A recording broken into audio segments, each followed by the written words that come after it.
Hi, thanks for signing up for this free course on how to become a better photographer. I am Sudhir Shivaram, founder and director of Sudhir Shivaram Photography Private Limited. Basically, an engineer by background, electronics and communications engineering, who worked in the software industry for close to 18 years. The first 9 years, I can say, more of a pure technical software programmer working at the device driver, kernel programming, that kind of a work, and the remaining part more into the corporate section of management level, I would say, of handling a software division itself. So I come with a pretty strong technical background, and on top of that, 25 years of photography. So I've been doing photography, and most importantly, I've been teaching photography for close to 15 years.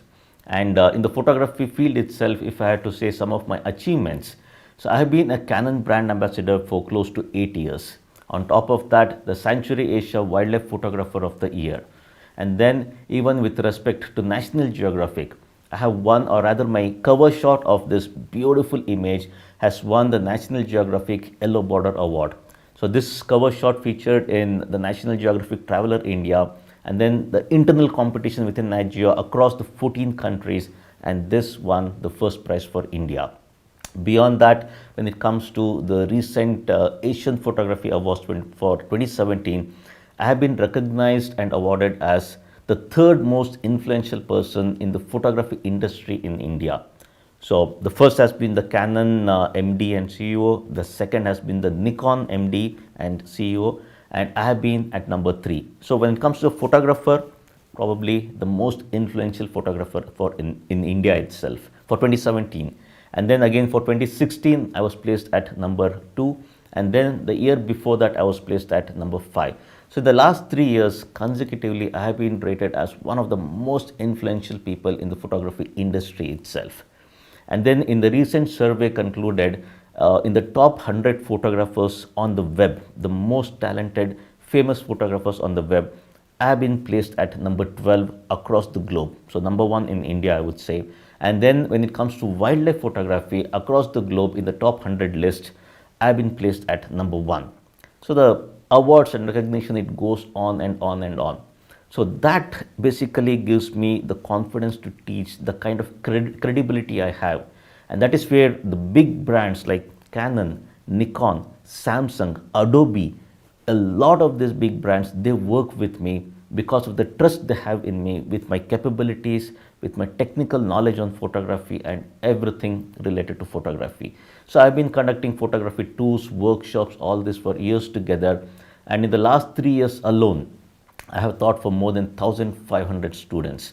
So I come with this very, very strong background when it comes to photography teaching. That's about me. Now let's come to the course itself. What is this course about? Now, in the next 40 minutes, I am going to teach you everything you need to know on the basic fundamental aspects of photography. Fair enough, you have bought your new camera and you look at all the various settings in the camera, doesn't matter, be it a Canon or a Nikon or a Sony or a Pentax or a Ricoh, the brand just does not matter. It's the concept which is more important. So you bought the camera, you look at the camera, the settings, it's way complicated. There are way too many buttons. In fact, if you see the current age digital cameras, they are very complex. The photography manual itself, if you see 200 pages, 300 pages, I don't expect you to go through those 300 pages to start operating this camera or how to become a better photographer. So in this course, what I'm going to do is I'm going to help you understand. If you look at the very basic things, what gets displayed at the back of the camera, I'm going to help you understand what each of those things are, how they impact photography, how you can start using that. So I'm going to teach you all those.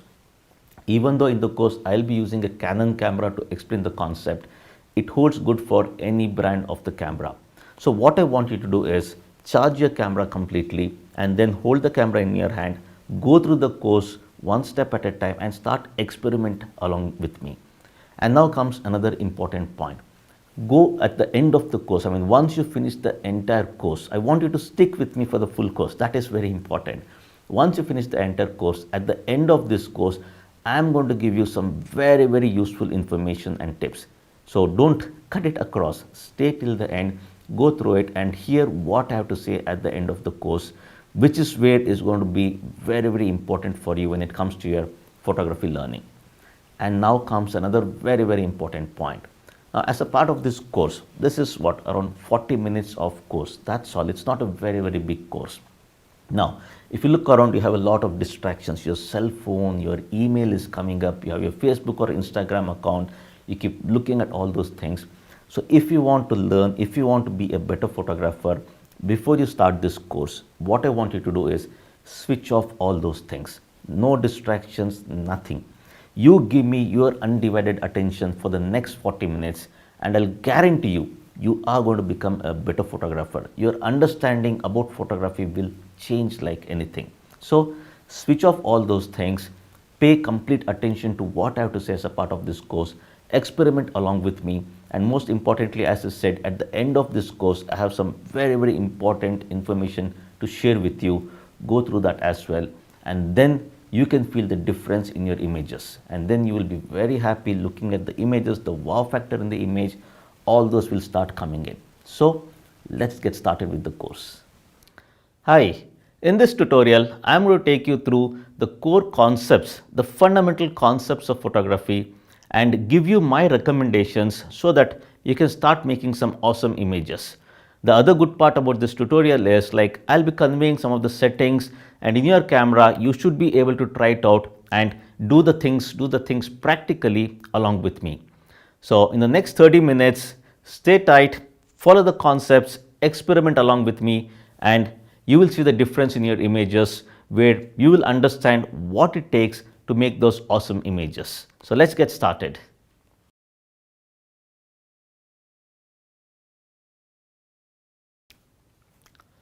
I have currently connected my Canon 1200D, an entry-level camera, to the TV so that you will see the various displays, the settings, what the camera does, and you should be able to follow me.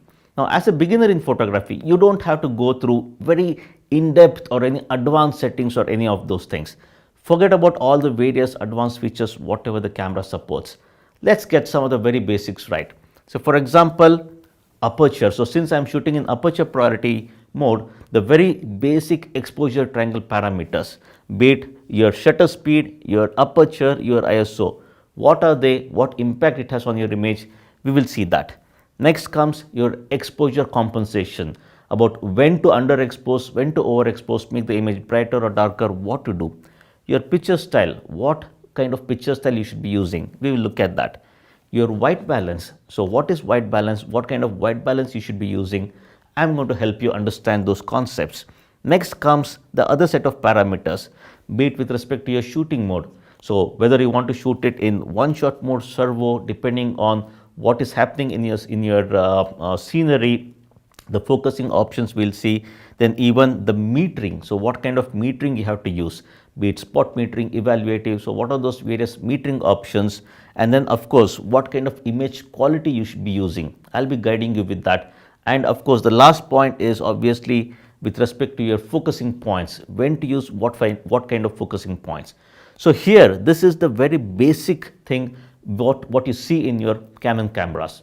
Now, the same concept applies to your Nikon cameras as well, where if you look at the info, the display what your Nikon camera gives, even that will have your exposure triangle parameters about aperture, ISO, shutter speed, the same things.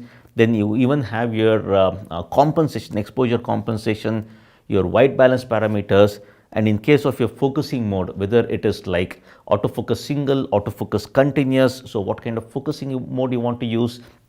Then comes even the metering, the concept is the same, and even your image quality, the raw or the JPEG, what kind of quality you should be using, and then the focusing points.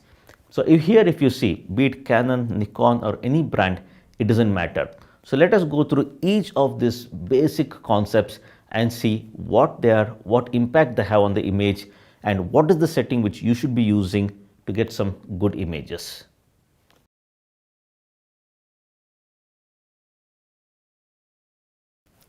As a first step, let us understand about the image quality. So here, as you can see from the display, in the info, you can press on the Q axis, the Q button at the back and access this, or you can go into the menu option. In that you have the image quality. If you go into the image quality, you have various options, right from the large to the medium to the small. And then you have a combination of raw plus large and then just the raw.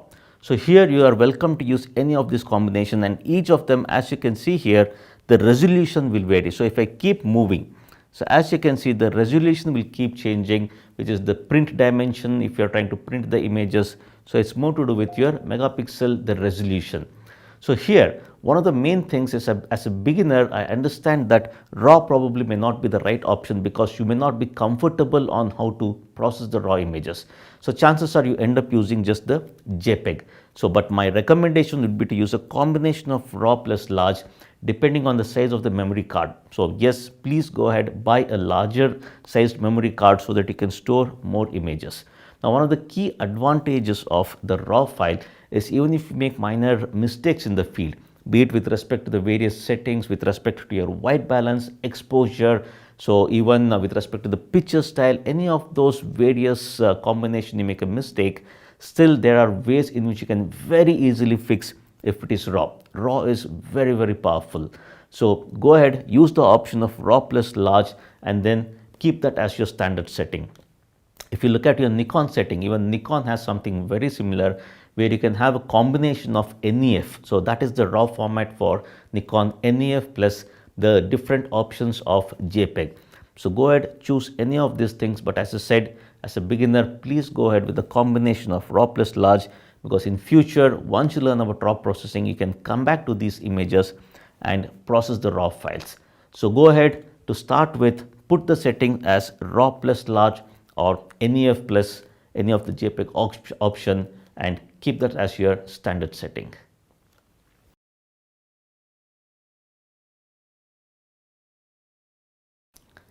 Let us now understand the next important parameter, which is your white balance.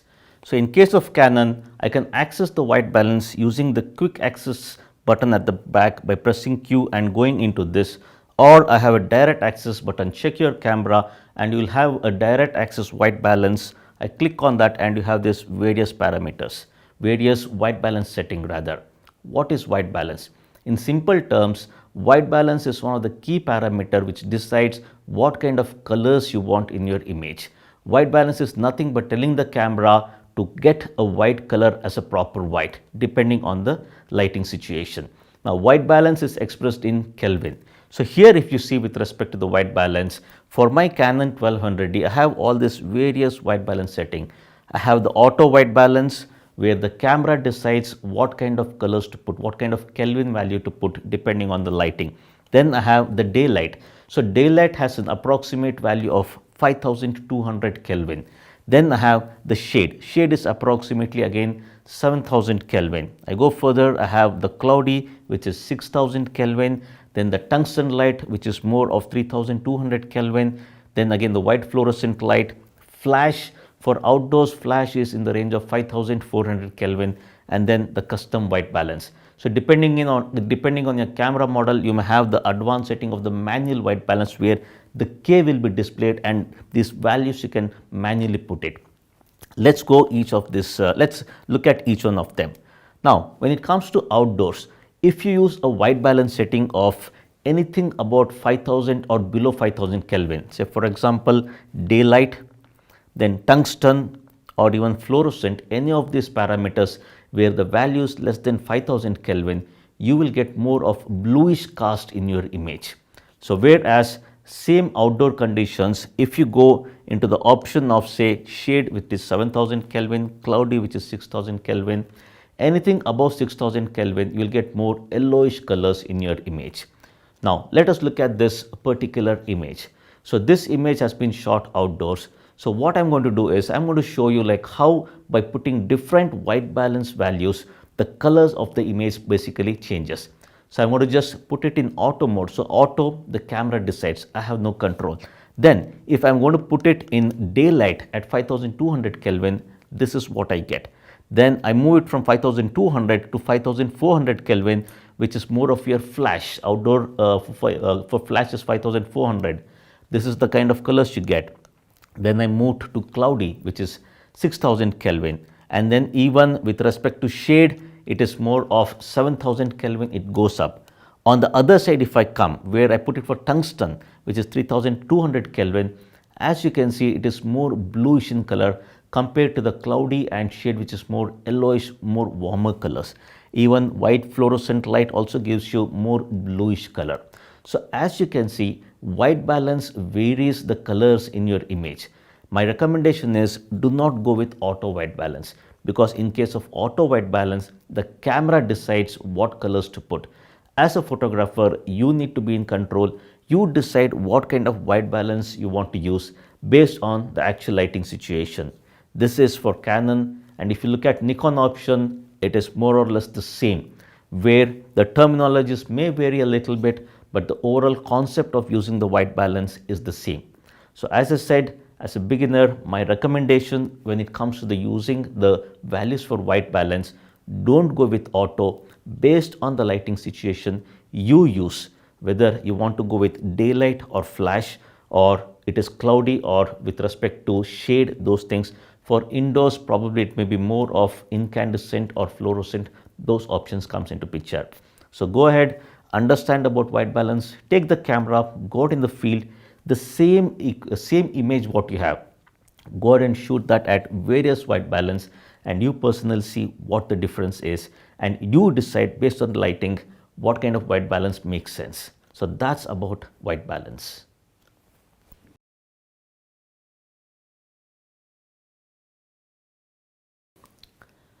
Now comes the most important part of photography, which is your exposure triangle parameters of shutter speed, aperture and ISO. Let us study what these parameters are, what impact they have on the image, and what kind of settings you should be using. I am currently in the shutter priority mode of my camera, which is the TV mode for Canon and S mode for Nikon. So here what happens, as a photographer, I set the shutter speed. So let us look at what is shutter speed. Now, shutter speed is the duration of time your shutter is open for the light to enter and hit your sensor. So if you look at the shutter speed, so a value of low shutter speed basically causes motion blur. If you are shooting handheld, the shake which comes into the image, that is because of slow shutter speed. Whereas if I take it up, so all the way I keep going, a higher shutter speed freezes action. So what does shutter speed do? Low shutter speed is responsible for motion blur or camera shake which comes because of handheld shooting. High shutter speed freezes the action. So if you look at this particular image, so this I have shot it at a high shutter speed, where you can see that the waterfalls, the overall action has been frozen. Whereas the same image, when I shot it at a very slow shutter speed of say 2 seconds, 4 seconds at that slow shutter speed, as you can see, it's more of a silky flow of water. So shutter speed is the duration of time the shutter is open, and then you can basically decide how you want to take that image. My recommendation when it comes to shutter speed, if something is totally static, if it's a person standing not moving, it could be a landscape scene. So anything which is totally static, you don't have to worry too much about the shutter speed. And of course, for any beginners, as I recommend, always use a tripod to get a proper setting. Now that is about shutter speed. Now the other parameter, the next parameter which we have to understand is more to do with your aperture. For that, let me go into the aperture priority, which is the AV mode for Canon and then the A mode for Nikon. Aperture is basically one of the parameters. Now okay, first what is aperture? Aperture is the opening of your lens. So if you look at this particular lens, so this is basically the 1635 lens. Aperture is this opening. So how large our opening is. So even if you look at this particular image, so aperture basically has blades inside. So a smaller aperture, say if I go all the way down to f4, an aperture, a smaller f number basically means a very large opening of your lens. Whereas I move up all the way, I go to f16, f20, f22, that is a very small opening. A very small opening means less amount of light coming into the camera. So here if you can see, a smaller f number is a large opening, a larger f number is a very small opening. Now this again controls the amount of light entering your camera. So one of the key things about aperture is that controls the depth of field. Now depth of field is that area of your photograph which is in sharp focus. So this particular image here, if you see, the depth of field what we call is very shallow. I have used a very low f number, and that is where, as you can see, the depth of field is very shallow. Now the same image, if I move my aperture, the f number, if I make it very large, an f22 or like that, then as you can see, the same image, the depth of field is very large. That means large area of your photograph is in sharp focus. Now as a photographer, you have to decide where you want to use a shallow depth of field, where you want to use a larger depth of field. Now let me give you a quick tip over here. If more or less, if it is just one single subject what you are trying to shoot, in most situations a lowest f number supported by your lens will do. Whereas if there are more subjects one behind the other and you want all of them to be in sharp focus, then your f number you may have to increase. Now similar to the shutter speed, aperture is one of the parameters responsible for your depth of field. Your focal length of the lens, then camera to subject distance also comes into picture. But go ahead, use the aperture based on the scene, and as a photographer you decide whether you want a lower f number or a larger f number to get an appropriate depth of field. And then the third parameter, which is more of your ISO. ISO is nothing but the sensitivity of your sensor. So during our olden days when we used film, so there were basically chemicals in the film, and then that is what we called as the sensitivity of the film. So the ISO or the ASA, what we used to call, was more of how fast those chemicals can react to light. So in the digital cameras, it is more to do with your sensor. So how fast the sensor can react to light. That is what ISO is all about. Now, if you look at the ISO, whatever ISO you have in your camera, so if I go into the quick view option and go into the ISO here, as you can see, I have auto ISO, then 100, 200, I have different ISOs based on your camera model. Again here, I would recommend you all not to use auto ISO, because when you put it in auto ISO, the camera decides what value to use based on the other parameters. Not recommended. So you go ahead, play around with the ISO. So remember, if you increase the ISO, so chances are you will get more noise. What is noise in the image? So this particular image, if you see, I have shot it at a little bit lower ISO, and wherever there is dark shadow area, as you can see, the details quality is very good. Whereas the same scene, if I increase the ISO, so at this high ISO, as you can see, I zoom in that area, if you see those small grains, that is noise. So depending on your camera, a low ISO is always preferable. But again, depending on mid-range or high-end cameras, ISO value you can actually take it up. So these are the three very basic exposure triangle parameters. Now how do they work together? So let me give you an example. Now you have various modes in your camera. So let me go with the very basic one, which is the complete auto mode. So when you put your camera in complete auto mode, the camera decides all the three parameters. The camera decides, the camera doesn't know what scene you're shooting. Camera will take into account the amount of lighting, and then it will put its own value of shutter speed, aperture and ISO to give you a decent image. Probably that may not be what you want. Next comes, and of course, if the light is less, the camera will pull out the flash as well. The next is the P mode, which is the program mode. In program mode, so when I half press my shutter release, as you can see, for a given ISO, the camera decides both the shutter speed and aperture. Again, you do not have control. Of course, you can increase your ISO, you can also put it in auto mode. So if you increase your ISO, I click on ISO, I increase the value, and then again half press my shutter release button. So as you can see, again the values will vary. So you have no control on what happens. Camera decides the parameters. Now the other mode is basically the TV mode, which is the shutter priority mode, or for Nikon guy it is the yes mode. So when you put it in TV mode, as a photographer, you decide what kind of shutter speed you want for a given ISO, and when you half press the shutter release button, camera will give a particular aperture. Now remember, if the aperture is blinking, which is happening in this case, if the aperture is blinking, that means that is not enough for this very high shutter speed in this low light situation. So I am in my studio, the lighting is very low. So this high shutter speed for this ISO is not enough. Aperture is not enough, it blinks. If I shoot, I'll get a dark image.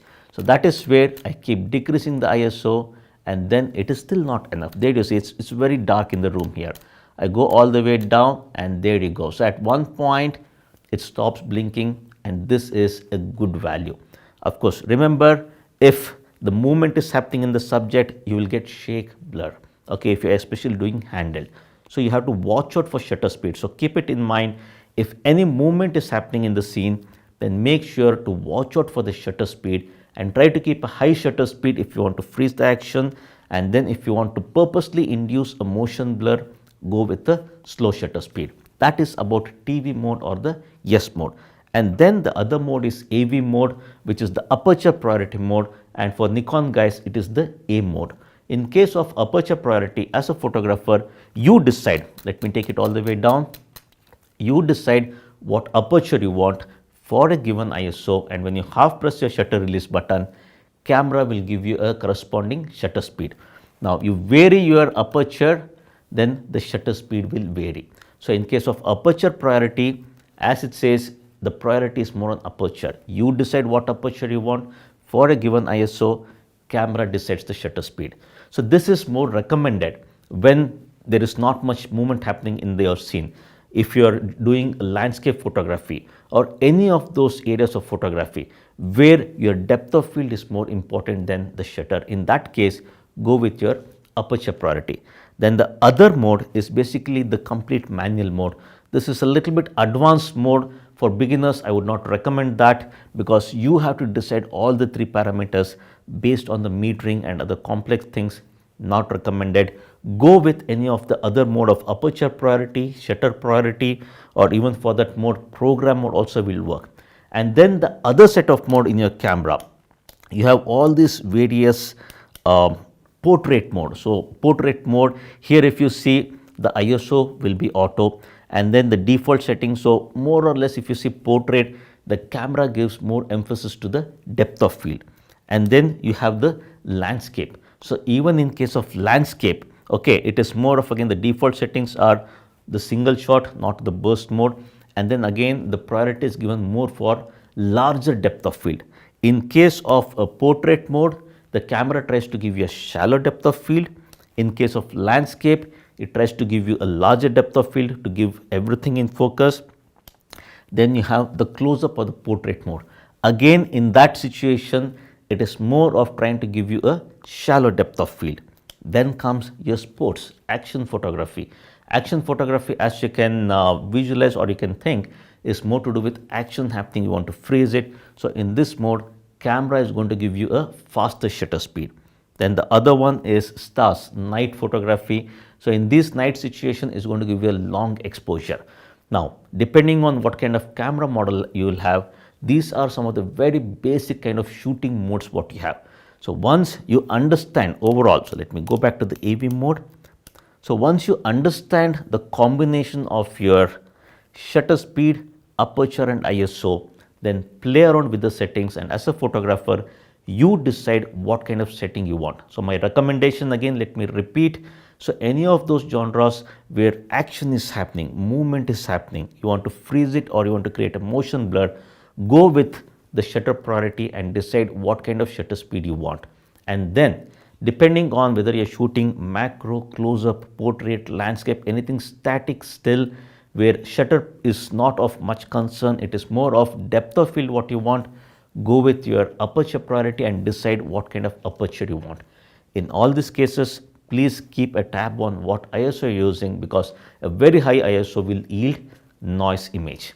Okay, so these are the very basic settings what you have to keep in mind on the exposure triangle parameters, and then as a photographer you decide what you want and go ahead with those settings.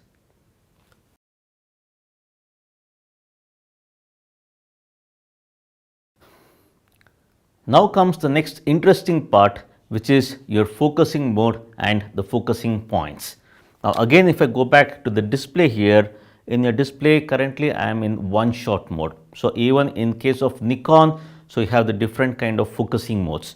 So let me go into this. So I'm going to press the quick access button, the Q, and go into that. Of course, so depending on your camera mode, in fact, even for me, I have the direct access button, which is AF button at the back. I press that, I go into the different autofocus modes. Now let us look at each of these autofocus modes. The first one is one shot in terms of Canon, and for Nikon guys it is AFS, autofocus single.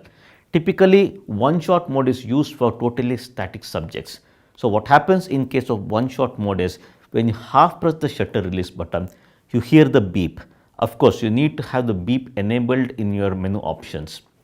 Once you hear the beep, that means the camera has locked focus onto that subject. So even in this case, so if you look at my camera here, if I just loosen the camera here, the head, so I aim at a particular place, I half press it, I'm in one shot mode, say okay, and then depending on where I'm shooting, you have to be in the autofocus on mode. Okay, so once I press, I half press it, I hear the beep. Keeping it half pressed, even though I move the camera left and right, the focusing will be locked at that particular point. So this option is quite useful when it comes to locking the focus and then recomposing. Depending on you want to move the subject within your frame, one shot is obviously a good mode. So that is one shot in Canon and autofocus single in case of Nikon. Next comes let's look at the AI servo. So if I come to the last option, that is AI servo for Canon, and in case of Nikon it is AFC, which is autofocus continuous. Now as the name says, autofocus continuous, here what happens, you can keep the focusing point on the subject and keep moving the camera along with the subject. So typically AI servo or autofocus continuous is used in cases where the subject is moving. So any kind of moving action photography, any kind of situation where the subject is continuously moving, in that situation keep the camera in AI servo or autofocus continuous mode. In this case what happens, when you half press your shutter release button, the camera will be continuously focusing. It will not stop. So there is no concept of locking focus at that place. It locks the focus, but when you move the camera along the subject, it continuously focus. So as you can see, it is suitable for anything which is moving. Next comes the other middle one, which is AI focus, or for Nikon guys it is AFA, autofocus auto. Here what happens, so in this particular mode, if the subject is stationary, internally the camera will move to one shot. So in case of AI focus, if the subject is stationary, internally it will move to one shot and you will hear that beep sound. In case of AI servo, you will not hear that beep sound because it is continuously focusing. AI focus, internally it moves to one shot, or autofocus single, you will hear the beep. But then if the subject starts to move, of course in this situation you can again do the recomposition, keeping it half pressed, move the camera and then click. In case of AI focus, if the subject is still and then it starts to move and you move the camera along with the subject, internally it will move over from one shot to AI servo. So that continuous focusing will start happening. Now of course, if you look at the situation, you feel that this is probably the best option and we should use it as a beginner. But my recommendation is don't go with this option, because there are certain situations where it takes time for the camera to detect that yes, the movement has happened, subject has started to move, and this switch over from one shot to servo or from autofocus single to autofocus continuous, there may be a lag, there may be a delay, and you may miss those important shots. So my recommendation is go with either one shot for totally static subjects, macro photography, landscape, portrait you're doing, close up. So any of those, product photography, fashion photography, portrait, so monuments. Okay, so any of these things go with one shot, and AI servo or autofocus continuous go in those situations where there is continuous movement happening, somebody running, car race happening. In case of wildlife photography, action, any of those things, go with AI servo. So this is more about the focusing mode of the camera. Next comes the focusing points. So if I come out of the screen, so if I press, of course in Canon the rightmost button at the top, and even in case of Nikon you have the button at the front depending on your camera model, where you can choose what kind of focusing points you want. So in my Canon 1200D, if I press on the focusing points, you will see all these various focusing points. Now this is where you will have to decide, and my recommendation again here is do not enable all the focusing points, because what happens is these focusing points are responsible for getting the subject in focus. Now if you enable all the focusing points, what happens is the camera decides where and how to focus, or on what subject within your frame it has to focus. based on how much light is falling on the subject, based on the contrast of the subject, the camera decides. So that is obviously not a good option, because if there are two people standing one behind the other, you want to focus at the front person, chances are if it's not properly lit, the camera will focus at the back person which is more lit, and that is not what you want. So avoid enabling all the focusing points, and you decide. So move your options around, and based on how you want to compose, you go ahead, move the focusing left, right, wherever you want to focus. And honestly speaking, the center focusing point is basically the most powerful one, which is the fastest, which basically focuses on the subject very fast. So go with the center focusing point for faster focusing even in low light situation. Concept is the same even in case of Nikon. Now even depending on your camera model, the number of focusing points also will vary. So depending on the number of focusing points, you can decide as to, like, from a composition, where you want to move, how you want to move the focusing points. Okay, so again, as I said, avoid enabling all the focusing points, go with one focusing point and manually move it around depending on how you want to compose. So that is more about the focusing mode of the camera, and then using different focusing points on how to compose the image. So remember, you go ahead, you decide what kind of composition, what kind of focusing mode you want, put those parameters in the camera and then take it forward.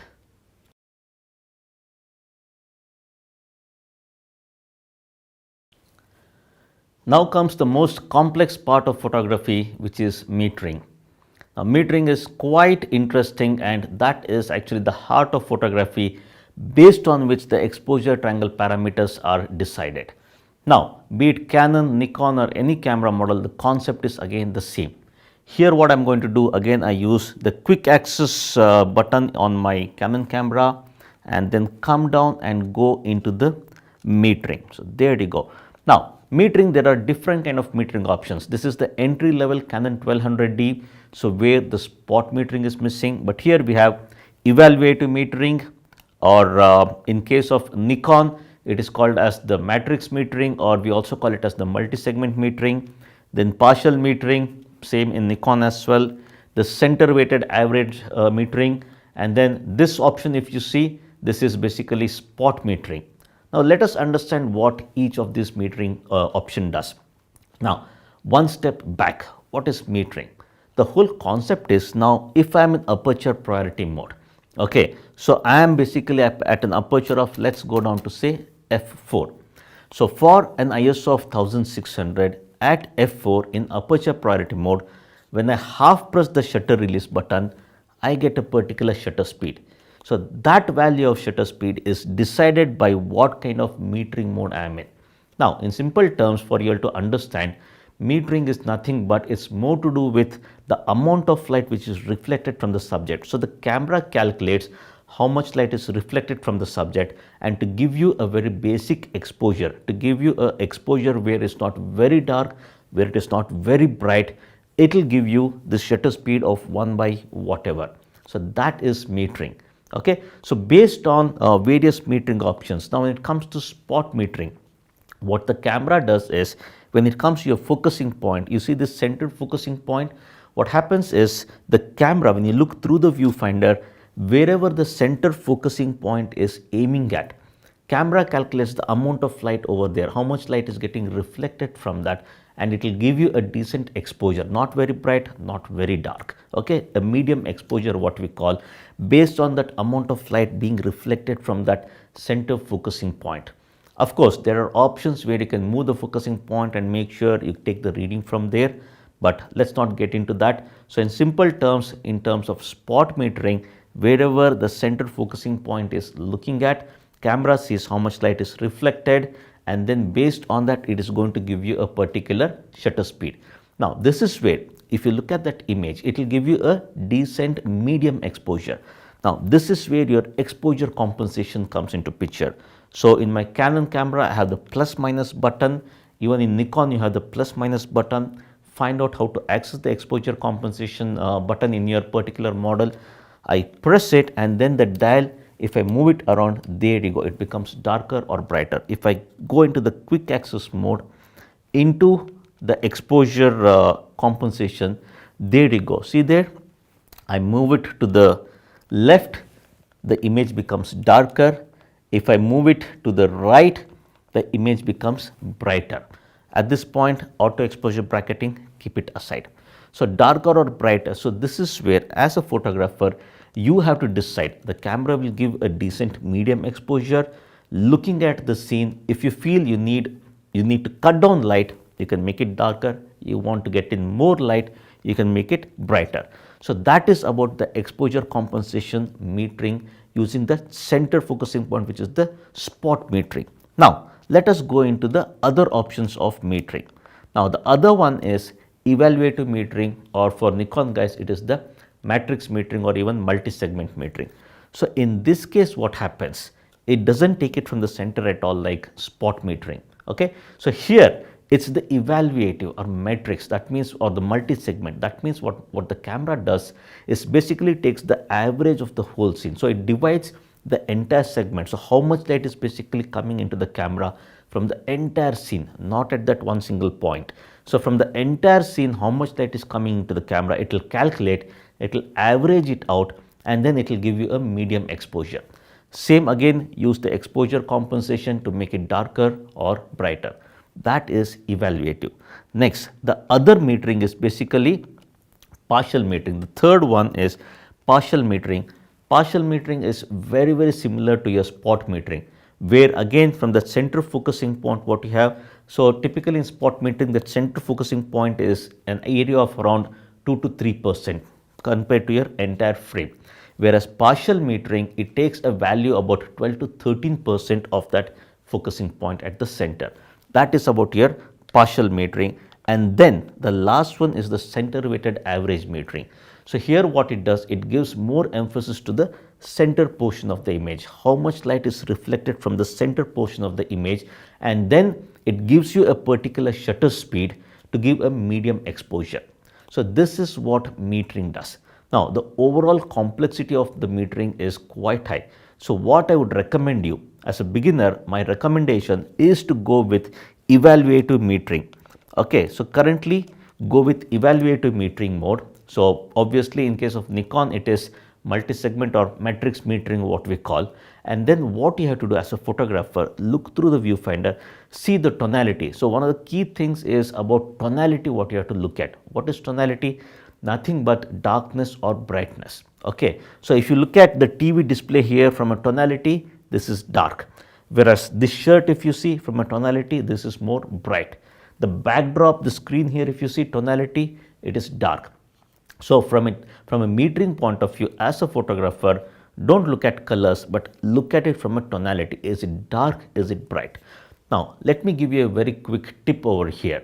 Okay. So, when it comes to your evaluative or matrix metering or multi-segment metering, what kind of exposure compensation to use? Okay. So, that a quick tip, if I have to go into this, is basically if you are shooting something very dark, if the overall average tonality of the whole scene is dark, then you have to underexpose. Okay. So, of course, it's a little confusing where if the tonality is already dark, why should I again underexpose?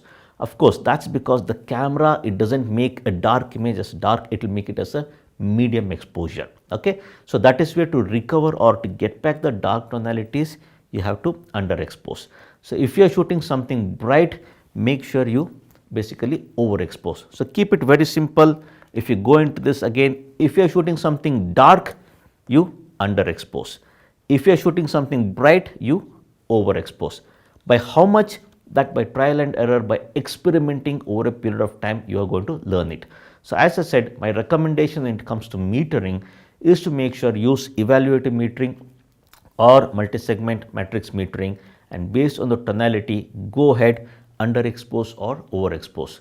So, what I would recommend you is take your camera, get out into the field and then use these options. Okay. So, don't try to experiment with every single of the metering option. Try to master one particular metering option, understand it in depth, and then continue to the next one. So, put your camera in matrix or evaluative or multi-segment metering, same scene. Okay, put it on a tripod, put the camera on a tripod, same scene, shoot it with your exposure compensation at 0. So it doesn't matter whether you're in AV mode, TV mode. So obviously the corresponding value the camera will give you. Okay, it's okay. Go ahead with AV or the A mode. Then go ahead, same shoot it at 0. Then if you feel that the overall tonality, the average tonality is more on the darker, try to underexpose. You see these dots over here, try to underexpose by each dot. So one step, two steps. So keep underexposing one step at a time, the same scene. Then again get on to the other side. So the best way to learn as a beginner is to experiment, experiment, experiment. And don't experiment on different scenes. That's another important point. Experiment on the same scene with different values. Make a note of it. And of course, the very good point is the EXIF information is available in your camera. Come back, copy it to the computer, and then keep looking at each image and see what is it that you have done. And that is how you can master the whole concept of metering, and you decide, depending on the situation, what kind of metering, what kind of exposure compensation you want to use, and then decide. So that's the best way to learn. Experiment one step at a time and then master the concepts. Good luck with metering.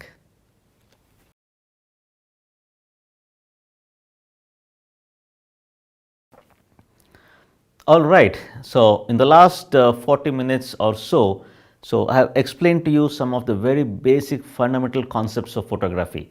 Honestly speaking, these are the core things which you need to know as a beginner in photography. There are a lot of advanced things that is for later, but get these fundamental concepts right. So to conclude or to summarize what is it that you have to be doing, the main thing, obviously, what kind of image quality, as I said, go with the combination of raw plus large. And then comes obviously your white balance setting. So avoid the auto white balance, go with the white balance based on the lighting situation, and then go with that particular preset, or if you have the manual white balance, go with that particular manual white balance. And then comes your exposure triangle parameters: shutter speed, freezing the action, motion blur, handshake, those things comes into picture. Your aperture, the depth of field comes into picture. And then obviously your ISO is to do with noise. Obviously this whole combination you have to get it right based on what kind of metering you use. So depending on the metering what you use, this combination comes into picture. And then the exposure compensation, making it darker, making it brighter, depending on the tonality, that you have to keep it into consideration. And then the other very important aspect is regarding the focusing. So with respect to your focusing options, whether you want to use one shot or autofocus single, AI servo or autofocus continuous, this is for static subject, this is for subject which is moving.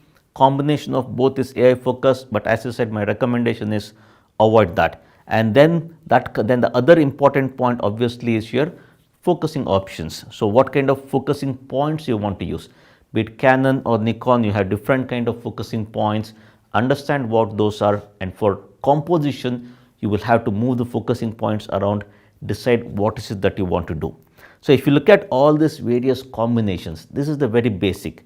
And the other one which I actually skipped is more to do with your picture style, and honestly speaking, don't worry too much.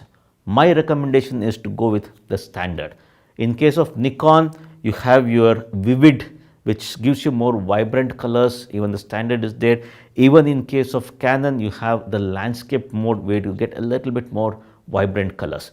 So again, picture style is again more to do with what kind of photography you're doing, what you're shooting. And as I said, if you're shooting raw mode, then you can change those picture styles at a later point of time during post-processing. So these are the very basic fundamental concepts of photography. Experiment each of these things, learn the concepts by heart. Of course, no need to by heart anything over here.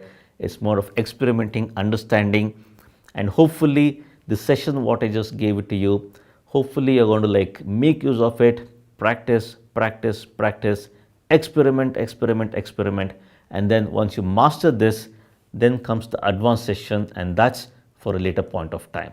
So good luck with your learning and good luck with your photography. All right, welcome back. So I am sure like you had a fantastic session going through all the various concepts. Pick up your camera now, start clicking those amazing images. But as I said, what you just saw, the course what you went through is just the tip of the iceberg. So as a part of the portfolio of services what I offer on my website, so online video tutorials is one of the very, very important things. So of course, like if you look at the various courses which are available on my online tutorials, the first important one is the basics and advanced photography course along with post processing. Now this itself is a very, very huge chapter where I take you through all the fundamental concepts, the advanced concepts, connecting the camera to the TV screen, what you went through, what you saw, and then I take you out into the field and practically show you how to basically implement that.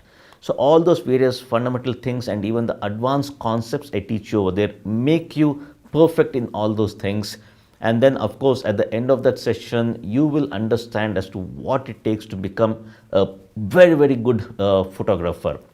And then you can experiment it out there, those things hands on, you can try it out. It doesn't end over there. Then comes the other very important aspect, which is post processing.